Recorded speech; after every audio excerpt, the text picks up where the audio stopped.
1 year ago today, we successfully crowdfunded the mouse. And now you've been waiting a full year, and it's here. The Brickmania mouse kit. Oh, you actually built it? Today on Brickmania TV, I guess we have the mouse.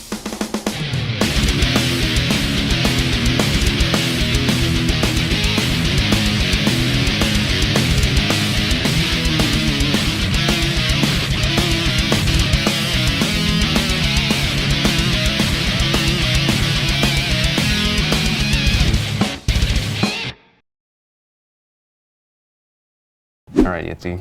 Since there is no history of this tank, because it doesn't really exist, why don't you go right into the kit? Well, okay, there is some history. It's on Wikipedia, so it's on Wikipedia, so it has to be true. All right, what do we got? What's the history? What's the history? They got approved, I think, maybe 1942. They started putting it together in 1943, and then they actually had two somewhat working prototypes at 1944, so it was kind of late in the war, and they didn't actually make it to combat. But the 128 millimeter on this could basically go through anything out there. At the time, it was a large anti-aircraft gun. And then just much like the Tiger I, where they took the 88 that was anti-aircraft and they saw was also great against tanks, they thought they would adopt this. They made a big, huge special rail car just to get it, just to be able to move it around. The Russians did actually, at the end of the war, they captured the factory where it was being made. They had the three others there. There's two of them, the 205. They switched one turret for another turret, slapped it together, put it on the rail car, sent it to Russia. They did some testing on it. And then when they were done, they stuck it in a museum, which it's where it is today. Sure. Cool. Yeah. And that is the fate of the mouse, just in a museum, rotting away. No. Right. So this is the Panzer VIII. Just to give you a comparison for size, we have a Panzer I. So you can see the difference in size on the camera real well, but this thing is big. Would you like to go over some features of the kit itself? Features. We have a couple features on here. So these springs. These antennas, that was cool. I just had to, I had to make that happen. That's always been like a problem with Lego kits, is that the antennas just pop right off if you ever turn them. Yep, and we started off that way too, where we put it on and we had to like, oh, how are we gonna move it? You gotta take it off and move it out of the way. It's like, no, we have to make these working. Yeah. If you ever see antennas in the way of a barrel on a turret and wonder how they get by, this is actually how it works. It is able to go by and it would spring right back. That's cool. Let's see what else. Okay, you have the mandatory hatches up top for the commander and some texture printing. Oh yeah, we got all kinds of fancy printing. Yeah, texture printing here. There is you designed that, didn't you, Lando? Yep. Viewport. There is a gun port right there as well. Yeah, so the secondary armament, so you got the 128, and then you have the 75, which was like standard gun for a lot of actual tanks. Yeah. This was a secondary. Then you had an MG34, so you get the printing for that part right there. Yep.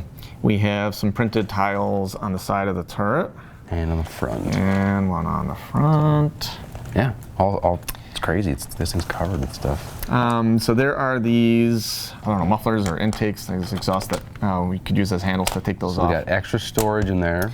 Yeah, and one thing that people really don't know is how you get the driver in is you'd actually slide the whole thing out. No, that's not real, but now it is. So you could stick the driver in there. It's structural and it makes it easier for the driver. That's the commander. But yeah, the driver fits, so if that was the driver, take your handy dandy little slot, stick them back in, and then off you go. But this case, you probably want to show off your printed commander, don't you? Yeah, he's cool. Roughly inspired by, I don't know, all sorts of mismatched stuff. It's cool. He's got the splinter camo trousers, the suspenders there, and then just the standard uniform underneath of that. So it's a cool guy, 360 printing. He's just a bad guy, just a certified bad guy. Is this unique to the mouse, this guy, or will he be in other? I think we're going to be selling them separately for now, at the same time. Yeah. So you guys can get this separately.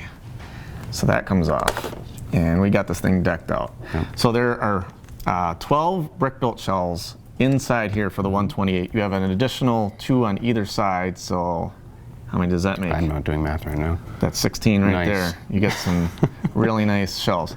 And let's see, there's an MG Brick Arms MG34, and there's also the new MP40 in the back. Stowed position. In the stowed position, because there's hardly any room.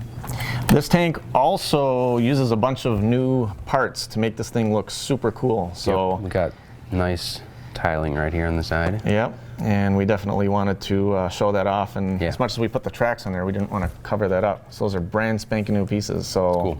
you guys will be the Nice first to get it. application of it, yeah. All right, Yitzy, any other final closing details on this tank? I'm gonna have to cut you a little short. That's it, we're done. We're good? I'm done, I'm out. See ya, peace. All right, thank you very much for watching. This month is Wonder Waff Bricks, right? Did I get that right? Wonder Waffa Brick. Wonder Waffa Bricks. Yeah. Wonder Waffa. I can never get that Hashtag. right. Hashtag Wonder Waffa Bricks. Share that on Facebook, on Twitter, stuff like that. And we'll find it.